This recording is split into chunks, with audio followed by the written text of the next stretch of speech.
Magandang oras po sa inyong lahat. Isang mapagpalang pagkakataon na naman ang binigay ng ating Panginoon upang tayo'y magsama-sama sa programang Oras ng Pag-aaral.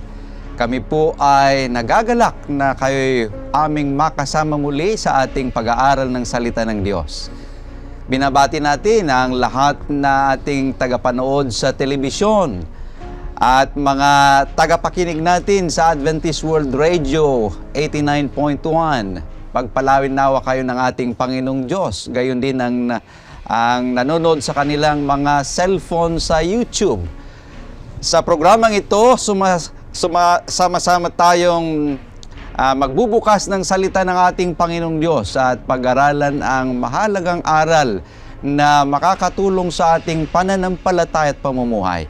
Ang ating hangarin ay hindi lamang kaalaman, kundi mas malalim pa na pagkakilala sa ating Panginoon at higit na pag-ibig sa Kanyang mga pangako.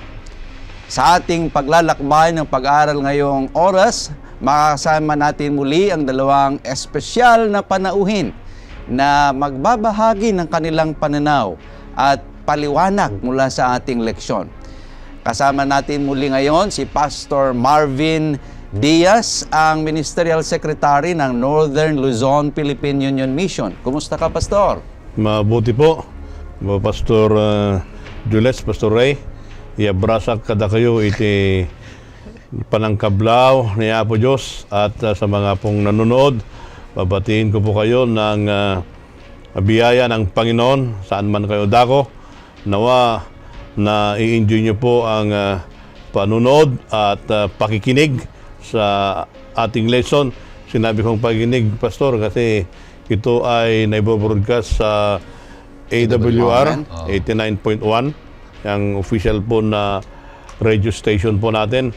At kayo po kung nasaan man kayo dako at may radio po kayo, pwede nyo pong buksan sa frequency po na yan. Kaya't saan man kayo na naroon ngayong panahon po na ito, nawa maranasan niyo po ang gabay ng Panginoon at katalinuhan sa inyong pag-aaral ng banal na salita ng Panginoon.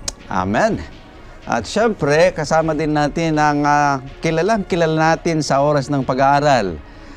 Siyang ating Sabbath School at Personal Ministries Director ng Southern Luzon Philippine Union Mission, si Pastor Relino Urbi. Kumusta ka, Pastor Ray? Magandang balita, Pastor Jules, Pastor Marvin. Maraming salamat sa patuloy niyong pagsusubaybay sa ating programa. Talakayan, mga kaibigan at mga kapatid. At binabati ko lahat ng mga nanonood dyan. Kung saan kayo mandako, patuloy kayong mag-comment dyan sa comment section ng ating YouTube para nalalaman namin kung saan ito nakakarating ang ating programa. Purihin ang Panginoon Diyos. Maraming salamat po. Okay, tayo po ay nasa panghuling trimestre sa ating pag-aaral na may pamagat mga aral ng pananampalataya mula kay Josue. Tunay na kamangha-mangha ang patuloy nating paglalakbay sa mas malalim na pagkaunawa ng banal na kasulatan. Ngayon, tayo'y maganda at sabay-sabay nating simulan ang ating pag-aaral ng ating leksyon. At inihikayat kong lahat na ilabas ang inyong Biblia at sumunod sa ating pagbubulay-bulay. At upang tayo'y gabayan ng Espiritu Santo, tayo po muna ay manalangin. Hilingin natin si Pastor Ray na pangunahan tayo sa ating panalangin. Manalangin po tayo. O Panginoon Diyos, sa maraming banal, napakabuti niyo sa amin at ipinagkaloob ang panahon na ito upang talakayin at pag-aralan ng inyong mga ginintuang salita. Magsalita kayo sa amin, Panginoon Diyos, na nawa ang lahat na aming mapapag-aralan ay maikintal sa aming isipan upang magbigay pansin, pagbabago ng aming buhay at patuloy na tataas ang aming espiritualidad, may ugnay ang aming buhay sa buhay ng aming Panginoong Hesus at nakahanda kami na maglingkod bilang isang alagad at naghihintay sa Kanyang pagdating. Ito hiling namin sa pangalan ng aming Panginoong Hesus. Amen. Amen. Tayo po ay nasa pangalawang bahagi na ng ating leksyon sa trimestreng ito. Nasa pang-anim pala ng ating leksyon sa trimestreng ito na may pamagat na kaaway sa loob, the enemy within. Naway makabuluhan at mapagpalang ating pag-aaral habang ating sinusuri ang aklat ni Josue. Ang ating talatang sasauluhin ay matatagpuan sa aklat ng Jeremias, Kapitulo 17, talatang 10. Ang Panginoon ay sumisiyasat ng pag-iisip. Aking tinatarok ang mga puso upang magbigay sa bawat tao ng ayon sa kanya-kanyang lakad, ayon sa bunga ng kanya-kanyang mga gawain. Ang pinakadakilang laban sa buhay ay hindi laging laban sa mga kaaway sa labas, kundi laban sa kaaway sa loob. Ang kasalanang nagtatago sa puso. Pinapaalala sa atin ng Jeremias 17:10 na sinusuri ng Panginoon ang puso at sinusubok ang pag-iisip at ginagantimpalaan ang bawat isa ayon sa kanilang mga gawa. Isang malinaw na halimbawa nito ang mababasa natin sa Josue Kabanata 7, ang kwento ni Akan.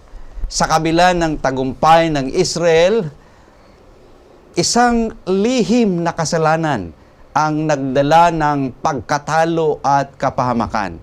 Sa ating pag-aaral ngayon, makikita natin na ang pinakamapanganib na laban ay hindi laban sa kaaway sa labas, kundi laban sa kasalanang pumipigil sa ating tagumpay sa loob.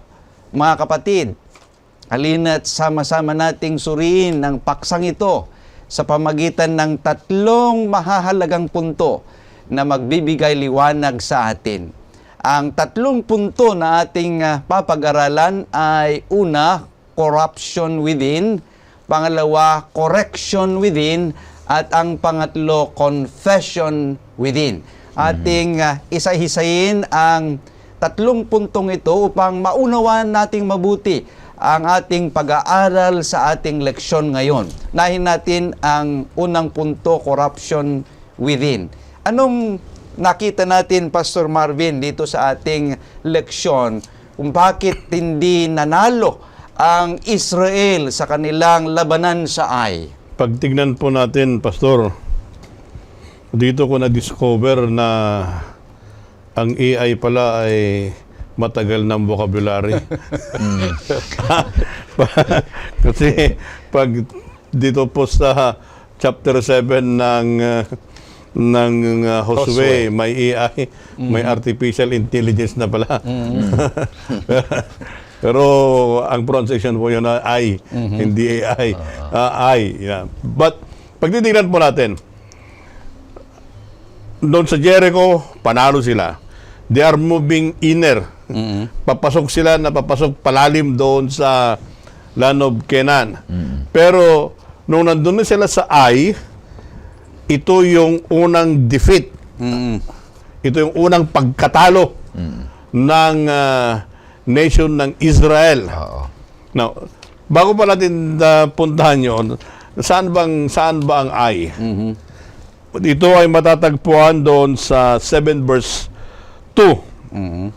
Tingnan po natin ano po ang sabi dyan. Si Josue ay nagsugo ng mga lalaki mula sa Jericho patungo sa Ai na malapit sa Bethaven sa gawing silangan ng Bethel, at sinabi sa kanila, umahon kayo at tiktikan ninyo ang lupain. At ang mga lalaki ay humayo at tiniktikan ang Ai. So, tingnan niyo yung movement. May movement ito para ma-connect po natin yung from Jericho, they move to Ai.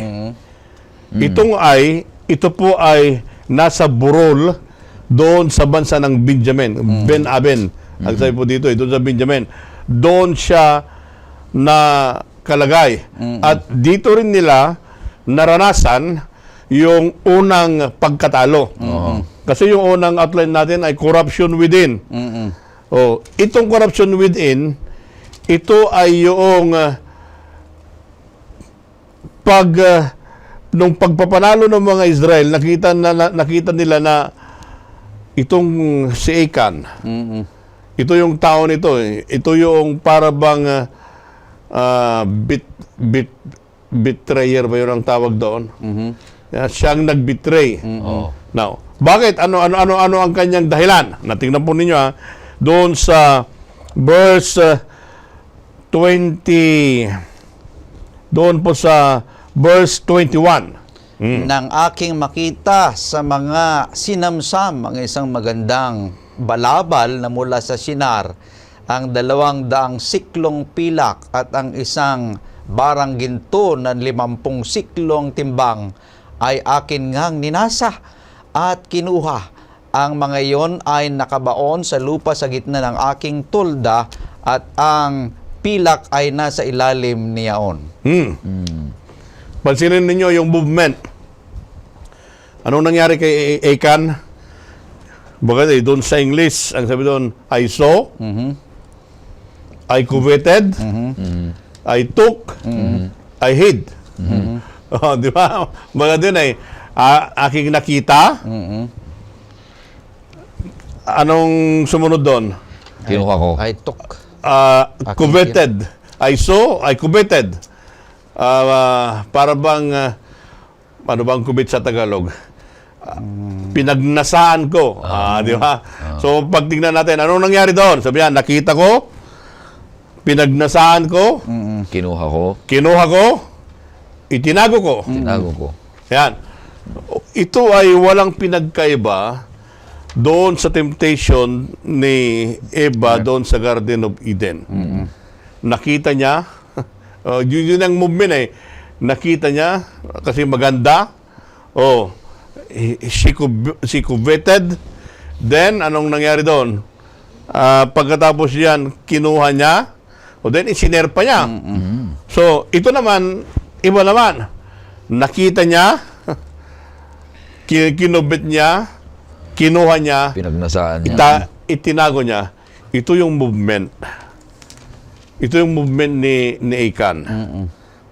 Ang inisip niya, yung kanyang personal na kalagayan. Hindi niya inisip yung kabutihan ng lahat. Pagpansin niyo yun, ito rin yung temptation ni Satan. doon sa Isaias. Kaya, pag titignan po natin, natalo ang bansang Israel dahilan kay Achan. Doon sa kanyang pag-covet, doon sa mga samsam na nakuha ng Israel at kanyang itinago sa kanyang loob ng tulda. Kaya, mga minamahal na mga kaibigan, ito rin yung step na kung yung tao ay magkakasala. Ang una, yung kanyang pagtingin eh. Pag natingnan niya, ang susunod niyan ay kanyang ikukuwet. Then, pagkatapos niyan ay kukunin niya. At itatago niya. So, ganun pala. Ang kasalanan, tinitignan, then later on, tinatago. Pagnasaan niya. Oo. Pero, yung kanyang, result na ginawa niya, ay ang una doon, yung kanyang pagtingin. Pagnanasa. Yun yung mga first step eh. Yung kanyang ginawa na lang, result nung kanyang pagnanasaya. Kaya, ang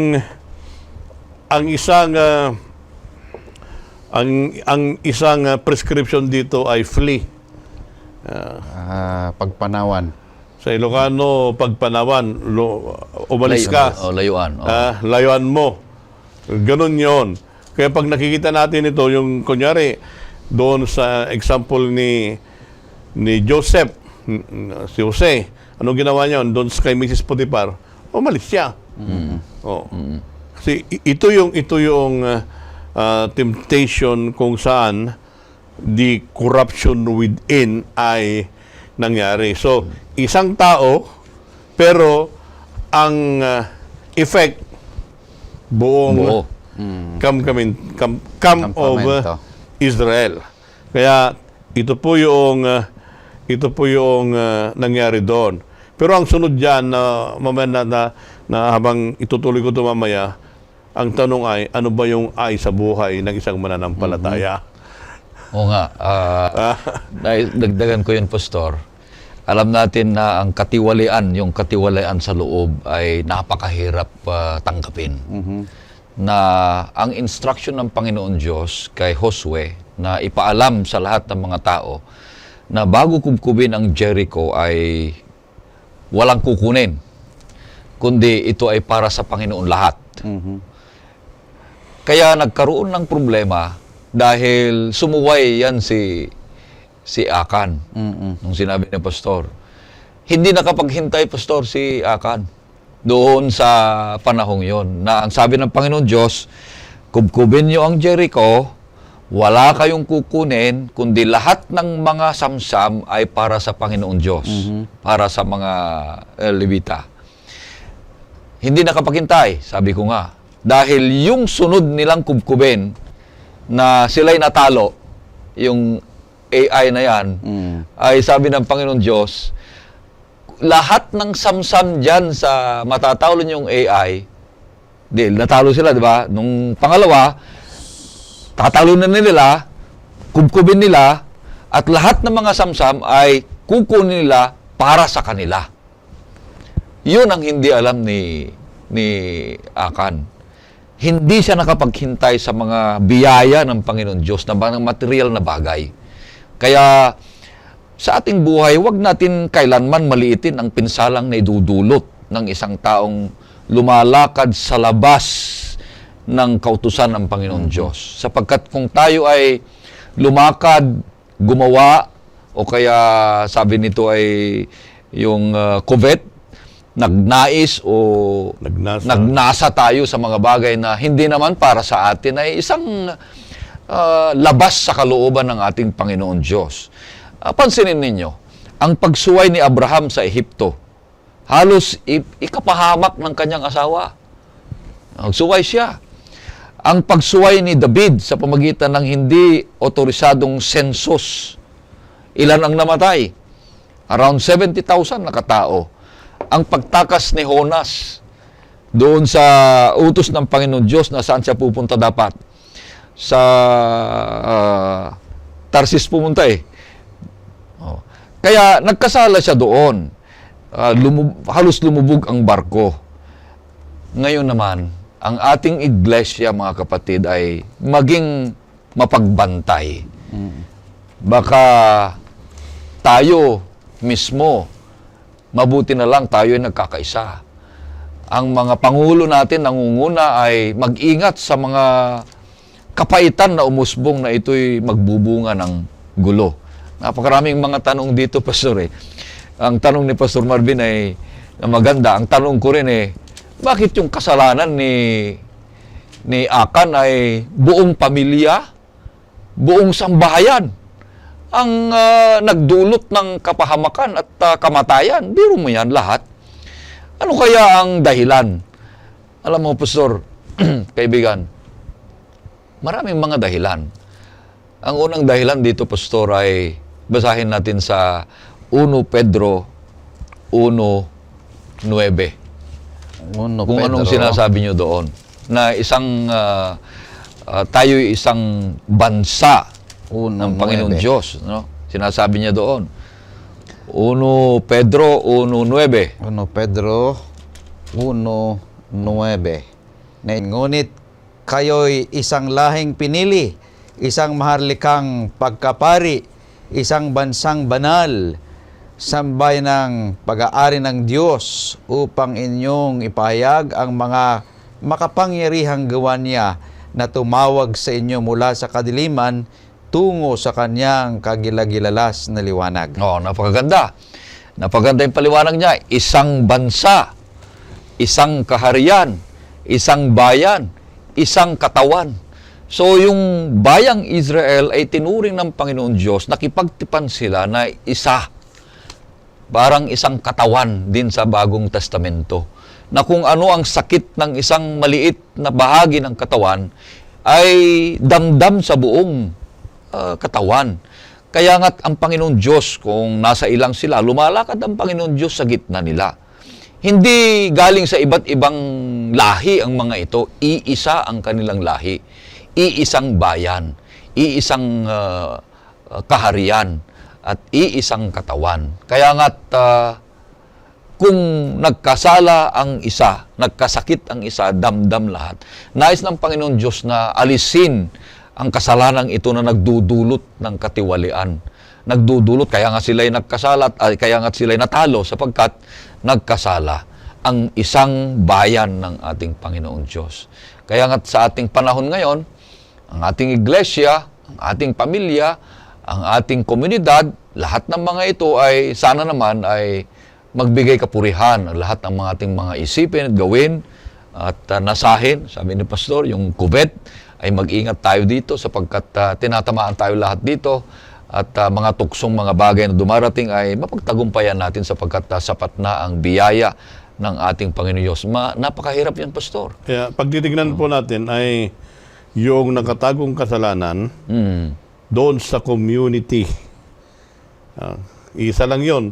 Pero mo, kung ilang libo yan sila, isa yung si Akan, isa lang yun eh.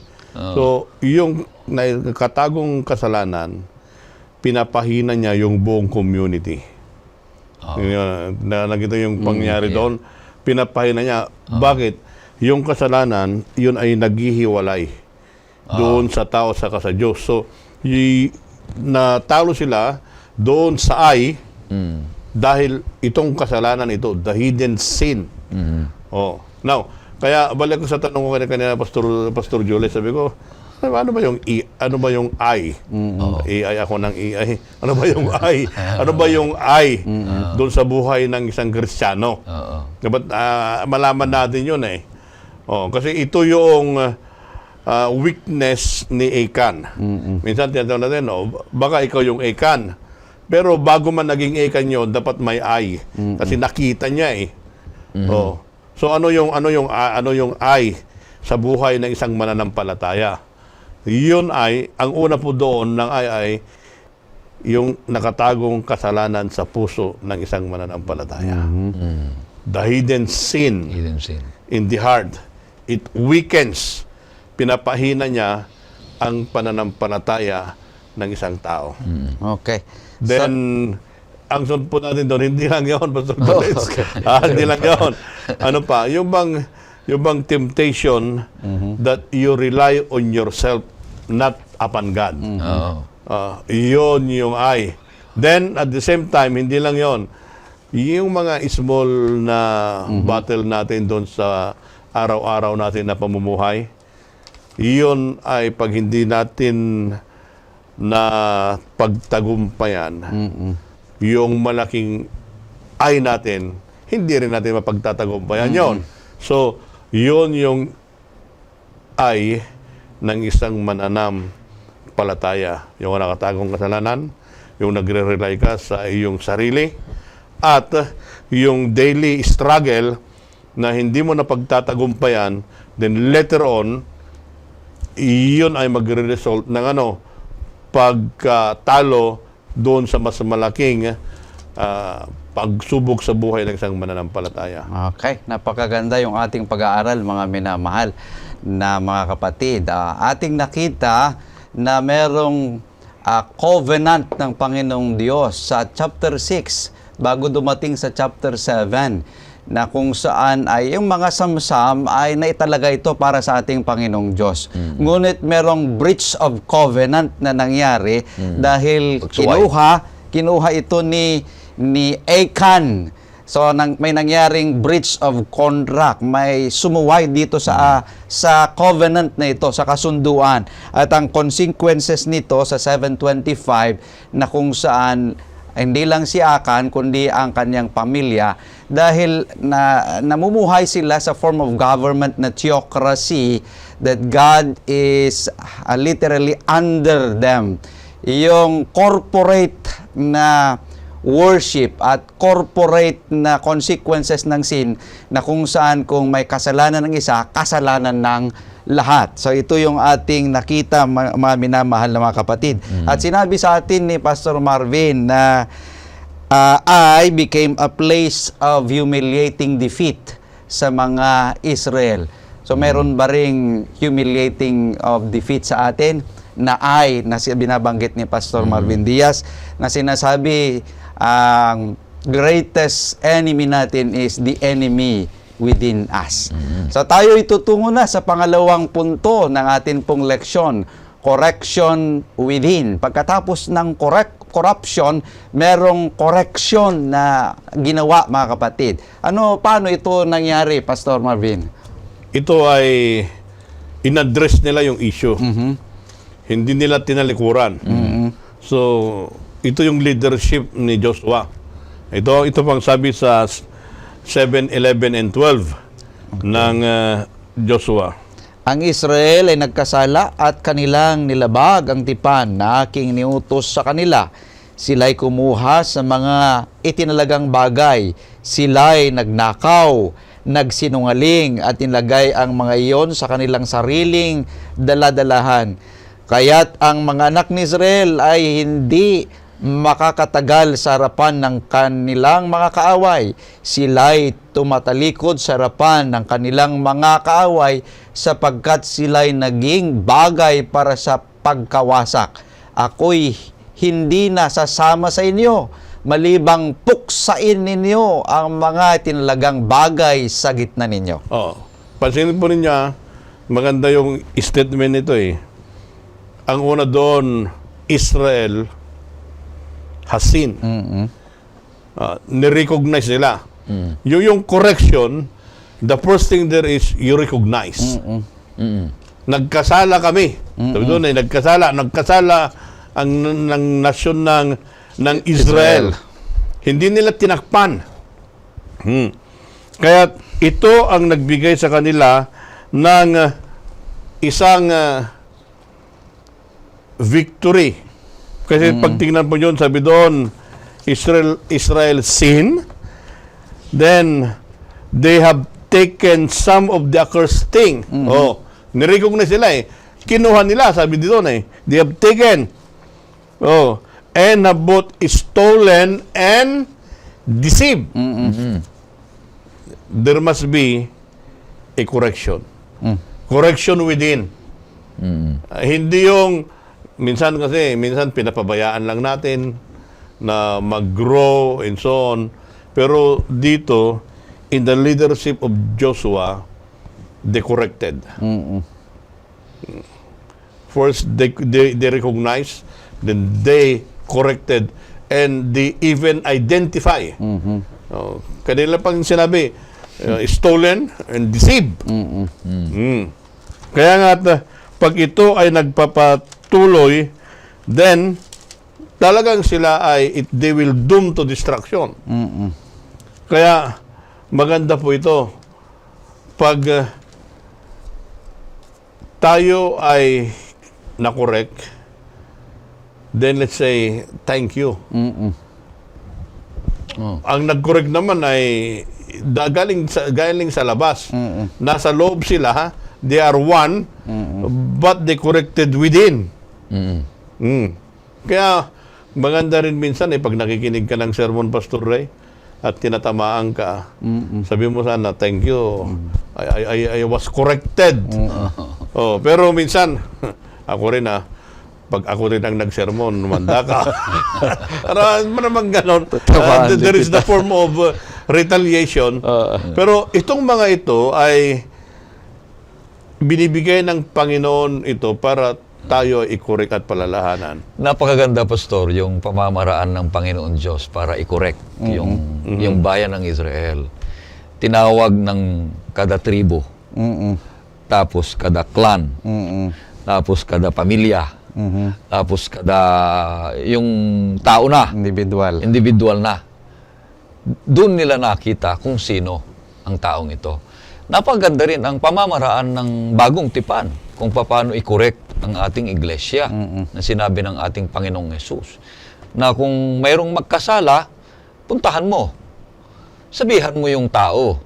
Kung ayaw niyang tanggapin at kanyang ipagpaliban o kaya kanyang i-justify na wala siyang kasalanan, tumawag ka ng isa. Pag ayaw niya, anong sabi? Dalhin mo saan sa church board o kaya sa iglesia. At kung ayaw niya rin talaga, anong gagawin?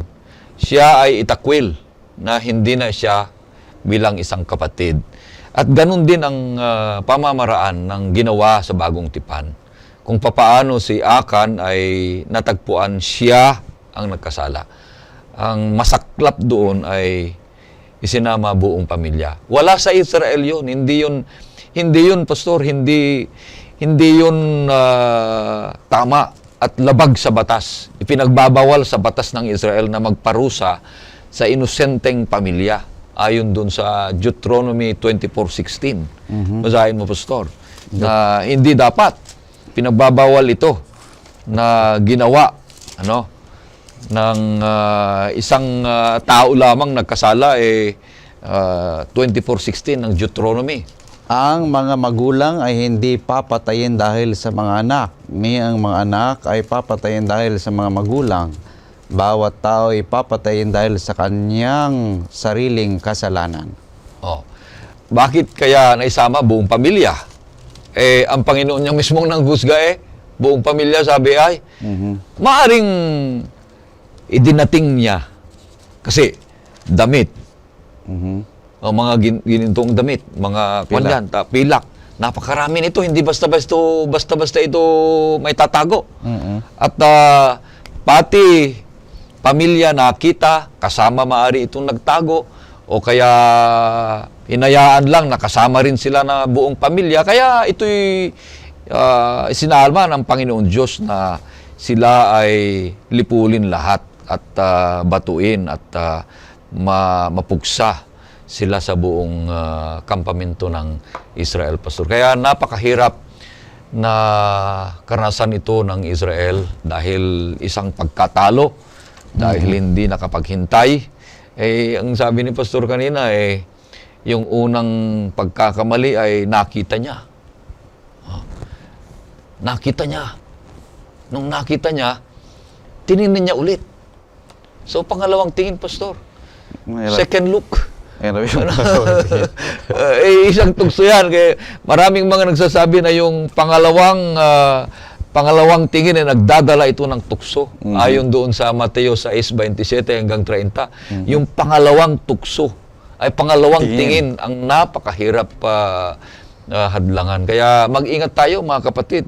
At tumingin tayo, tapos pag nasahan natin, pagkatapos niya na kunin natin na isang bagay na hindi karapat-dapat na ipinagkaloob naman sa atin ay magsusuway tayo sa kalooban ng Panginoon Diyos. Kaya may correction sa loob ang pinakamaganda doon, Pastor.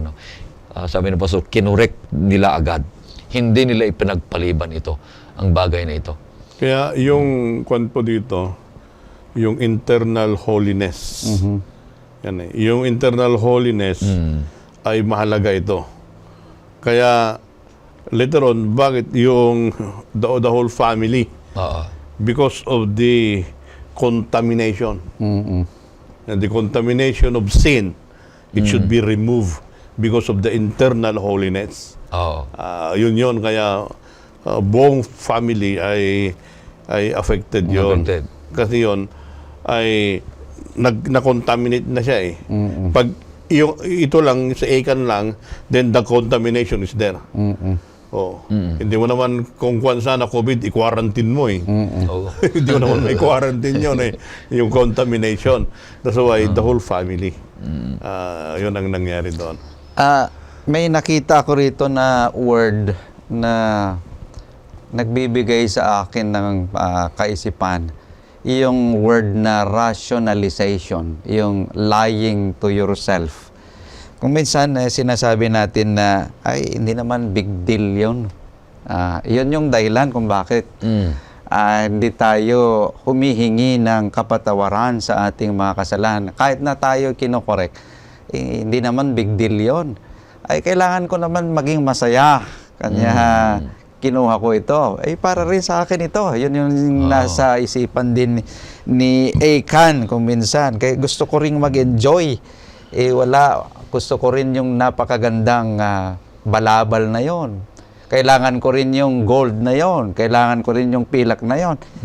Konti lang naman yon para sa... Parang hindi mapansin. Oo, hindi naman mapansin yun. masyado. Yun yung sinasabi natin na rationalization na dito ay nangyari kay Achan. Ngunit ang Panginoong Diyos, napakabuti niya dahil binibigyan niya ng pagkakataon ang isa na magsisi sa kanyang kasalanang ginawa.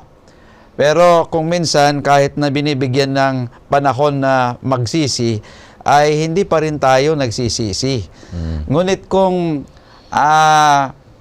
presume natin kung minsan kasi na kapag tayo ay nakagawa ng kasalanan, ay naiintindihan, nauunawaan ng Diyos dahil ang Diyos ay mabuti ang Diyos. Yun yung rationalization na nangyayari kung minsan. Lalahanin natin that victory, mula rito sa aral, victory comes because they have unity with each other and obedience to God. Ito yung nangyari, mga kapatid. Kung merong pagkakaisa sa isang grupo, ay bibigyan ng Panginoong Diyos ng isang pagpapala. At ang Panginoong Diyos, sinatawag niya ang kanyang bayan na sila'y humiwalay sana sa kasalanan. Dahil ito yung sinasabi sa ating leksyon. Merong warning sa atin against greed. Sa Lucas Kapitulo 10, 15, binabanggit na kailangan na tayo ay hindi maging greed sa atin pong pamumuhay. Kung minsan gusto mo kasi, ito di ba ito yung sinabi mo kanina, Pastor Marvin, na nangyari kay Satan. Gusto niyang iyong posisyon at naging siya'y oposisyon, mga kapatid. At God's correction is not to destroy us. Hindi gusto ng Panginoong Diyos na tayo sirain yung kanyang correction, but to restore us. Ito yung binabanggit kanina, na gusto ng Panginoong Diyos na maibalik tayo. Ito yung napakagandang correction ng ating Panginoong Diyos. At kailangan na gumawa tayo ng magandang choice sa ating buhay, na ating piliin na isuko ang ating buhay sa Panginoon. At alam mo, Pastor, mayroong isang taong maraming mga kaibigan minsan, yung konsente. Kinukonsente, yung pinababayaan mo lang. Okay. Pinapahintulutan mo lang. Yung mga bagay na maliliit, ay pinapahintulutan mo lang. Kahit nakita mo ng medyo taliwas, pinahinto mo lang. Iyan ay hindi maganda. Hindi tunay na kaibigan yon. Halimbawa, sa loob ng iglesia, may mga ari-arian na sabi ni Pastor, banal na, nailagay na sa kabanalan. Pag-aari ng kapilya yan. Ginagamit mo pa. Personal, kung saan-saan mo ginagamit. O kaya, sa'yo na. Binilihan ng kapilya, pero ikaw na ang gumagamit. Sa'yo na. Hindi yun maganda. Hindi yun, akan yun. Oo. Halimbawa, isa pa, yung ikapo, yung handog, yung mga bagay na para sa Panginoon, yung naitalaga na para sa Panginoon. Kasi sabi ng Panginoon Diyos sa mga Israelitas, ang pagpunta nyo sa Jericho, para sa akin yan lahat. I-offer sa akin para sa mga aking mga tagapaglingkod. Hindi Hindi ka naman tagapaglingkod. Kinuha mo. Ay hindi maganda. Kaya yan ang application sa atin, mga kapatid. Kung paano ito nangyayari, ay huwag natin konsintihin, kundi sabihan na ito'y, kung minsan kasi, Pastor, magagalit tayo sa mga, di ba, Pastor, magagalit tayo sa mga taong, mali yan. Ay, hindi dapat yan. I-correct mo yung, sila pang magagalit sa atin. Pero tayo naman ang totoo, kaya dito tayo minsan, mga kapatid, ay lumalabag at nagiging AI o kaya akan tayo sa ating buhay. Okay. At sinasabi ng ating leksyon ngayon na inyo pong narinig, mga minamahal na mga kapatid, na kailangan tayong humingi ay gumawa ng isang faithful choice. Dahil ang Panginoong Diyos ay nagbubukas naman ng pintuan ng pag-asa sa bawat isa sa atin. Kapag tayo ay makorek, ay kailangan, wag na tayong mag-rationalize, kundi tayo ay gumawa ng isang pagpipili na tapat. Dahil ang Diyos ay magbubukas ng pintuan ng pag-asa. Tayo ay tutungo na sa panghuling punto ng ating leksyon, Confession Within. Ito yung napakahalaga sa atin pong leksyon ngayon. Pastor Marvin, ano yung sinasabi ng puntong ito sa atin? Tignan mo yung movement na ginawa ni Joshua kay Achan. Ito po, verse, punta po tayo doon sa verse 19. Okay. 7:19. At sinabi ni Josue kay Achan, anak ko, luwalhatiin mo ang Panginoong Diyos ng Israel at magtapat ka sa Kanya. Sabihin mo sa akin ngayon kung ano ang iyong ginawa. Huwag mong ilihim iyon sa akin. Yeah. Tingnan niya, pumunta. Ito yung principle ng Bible eh. Yeah, Pag may nagkasala, pupuntahan mo. Okay. Yun yung principle. Tingnan yung principle ito. Ito ay pinick up ni Matthew doon sa Matthew 18. Pero yung principle nandito na. Pinuntahan niya. Tapos ano ang sabi ni Joshua kay Achan? Sabi niya, my son. Anak ko. My son. Tandaan natin na si Joshua, siya yung first generation. Kasama si Caleb. Yung mga ibang tribe, second generation na yan. So, tingnan yung gauge, yung gap. Malayo. Kaya sabi niya, anak ko, yung address na anak. Then, pagkatapos niya, anong sabi niya? I beg, siya pa nagmakawa, I beg you. Then, make confession. Sabihin mo Sabihin mo. kung ano yung ginawa mo. Then, wag mong itago. Yun pala, yun pastor yung confession eh. Sabihin mo, wag mong itago. Okay. Pero dadalawa lang sila. Nalaman na lang natin kasi sinulat na eh. Di ba? So, ganon yung principle doon. Then, pagkatapos noon, nung inamin ni Achan, yung next movement na ginawa ni Joshua, balikan natin yung verse 13. Verse 13, tumayo ka, pakabanilin mo ang bayan at sabihin mo, magpakabanal kayo sa kinabukasan, sapagkat ganitong sabi ng Panginoon, ang Diyos ng Israel, may mga itinalagang bagay sa gitna mo, O Israel. Ikaw ay hindi makakatagal sa harapan ng iyong mga kaaway hanggang sa iyong alisin ang itinalagang bagay sa gitna ninyo. So, tingnan yung sabi ko, yung movement. Pagkatapos na kinonfess, anong ginawa sunod ni Joshua? Sinanctify, kinonsecrate yung buong nation. Okay? Then, para malinisan sila.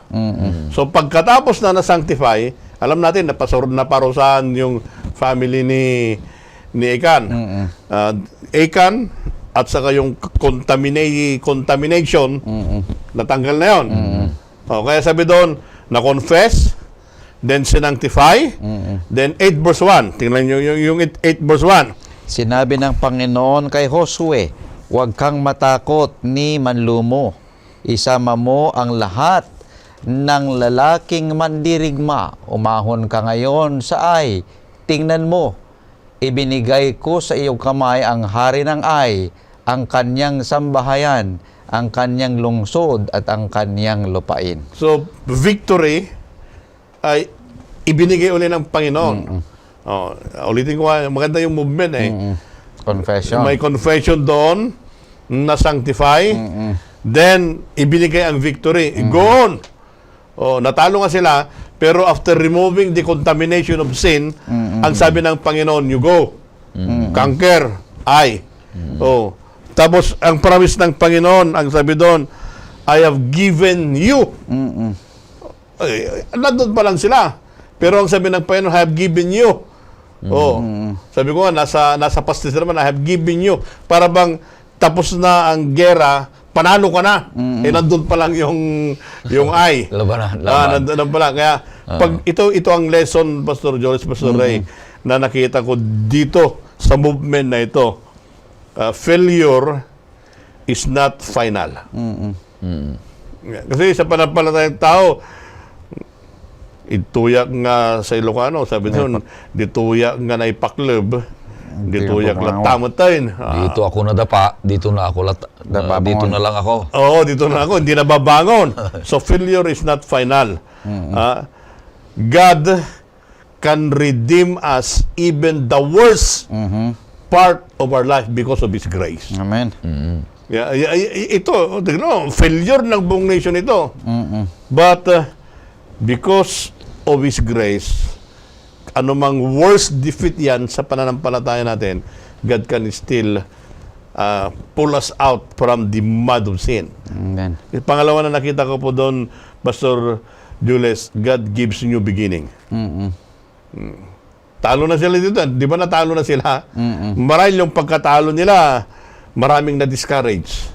Ayaw na magpatuloy. Pero, tanda natin, ang Panginoon ay nagbibigay palagi ng pasimulang pagsibol ng pag-asa. Amen. Kaya nga, God grace can restore us and allow us to go and begin a new life. Okay. Then, paano na nakita ko doon, Pastor Jules, God turns defeat into wisdom. Amen.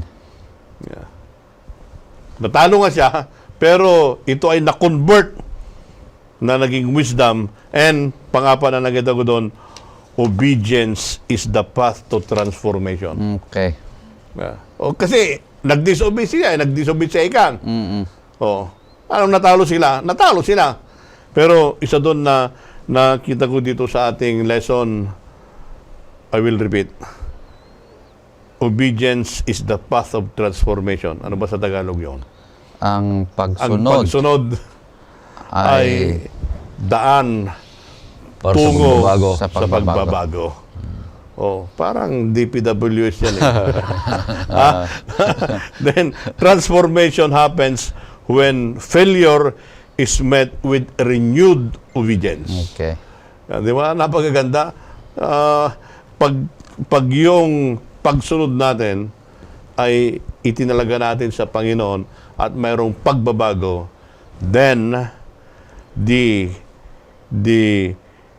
enemy within ay kaya nating talunin sa pamamagitan ng biyaya ng Panginoon. Amen. Napakaganda yung ipinaglalarawan yan, na pinakita sa atin kung paano ang biyaya ng Panginoon Diyos.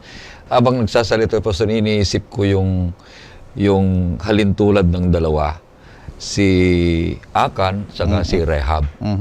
Si Akan, hinintay niya, Pastor, na pinuntahan pa na, aminin mo na ikaw talaga yung ganito yan.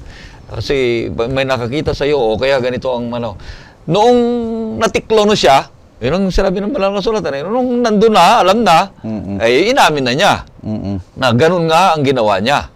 Samantalang si Rehab, anong nangyari? Abay, na agad. Sinabi niya agad, kunento niya agad, na malayo ko pa, naririnig ko na kung papaano ang Diyos ninyo, Diyos ng Israel, ay inililigtas kayo ng Panginoon mula sa Red Sea, mula sa ilang, mula sa saan man lugar.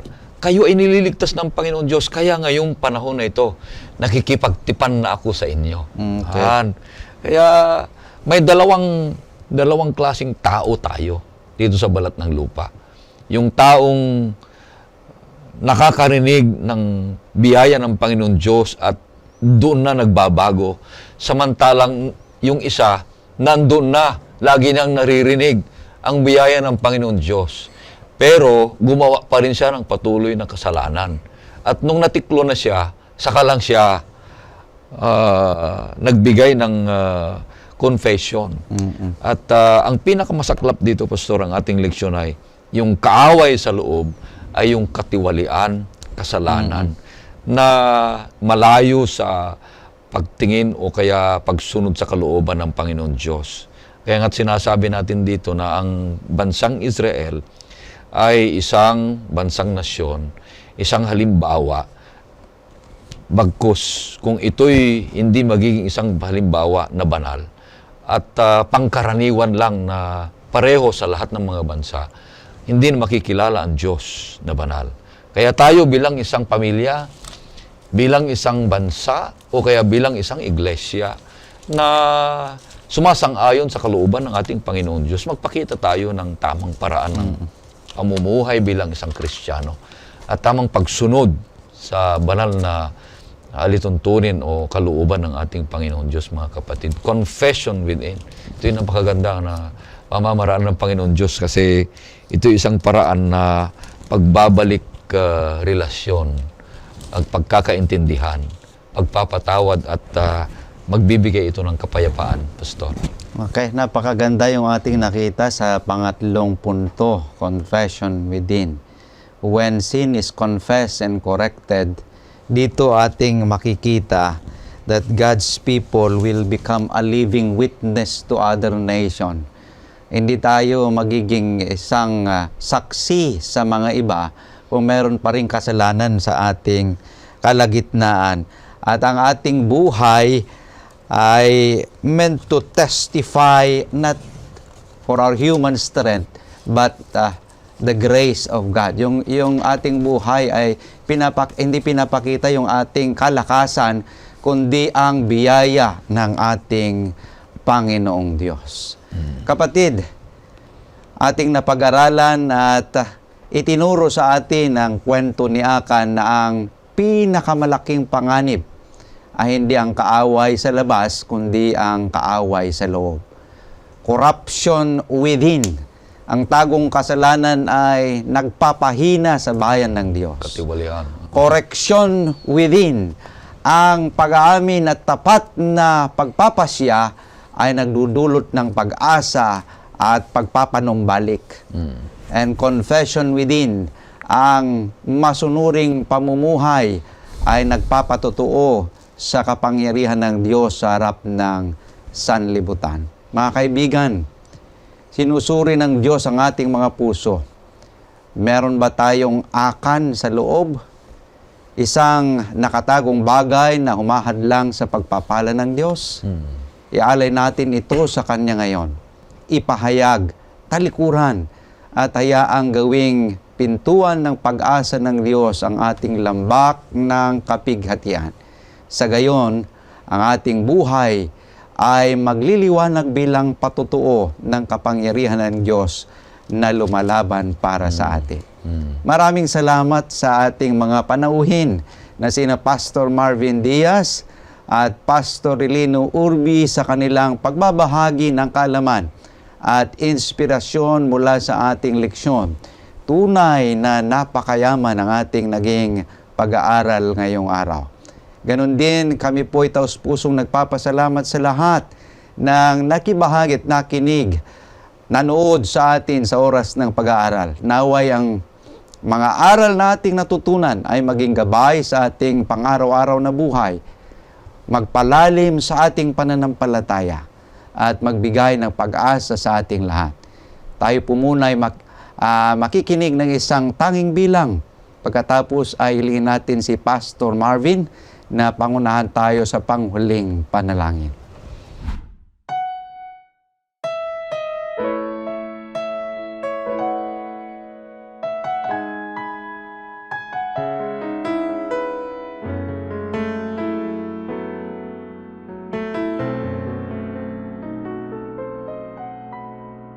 Ako sana'y naging ilaw, ngunit nagkasala, sapagkat ang kahinaan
Espiritong Banal, ikalap ko ng pusong dalisay.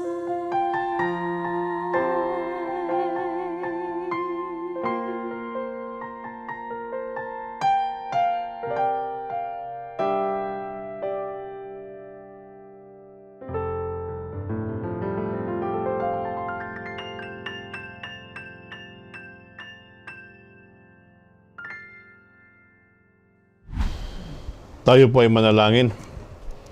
Dakilang Diyos, dahilan po sa pag-ibig niyo sa amin, ibinibigay niyo po sa amin ang victory. Tanggalin niyo po ang ikan sa aming buhay. Yes, Lord. At bigyan niyo po kami ng pananampalataya upang sa ganon ang ay sa aming buhay ay matanggal. Yes. Hindi po namin kaya ito sa aming sampansarili. Kinakailangan po namin ang iyong biyaya. Yes, Lord. Para sa ganon, mapagtagumpayan po namin ito. Maraming pong salamat sa pagdinig sa aming panalangin sa pangalan ni Jesus. Amen. Amen. Amen. Kapatid, huwag po ninyong kalimutang muli na tayo ay magsama-sama sa susunod na edisyon ng ating programang Oras ng Pag-aaral. Hanggang sa muli, ako po ang inyong kapatid, Pastor Jules Bermudez. Naway ang biyaya at kapayapaan ng ating Panginoong Diyos ay sumasa ating lahat.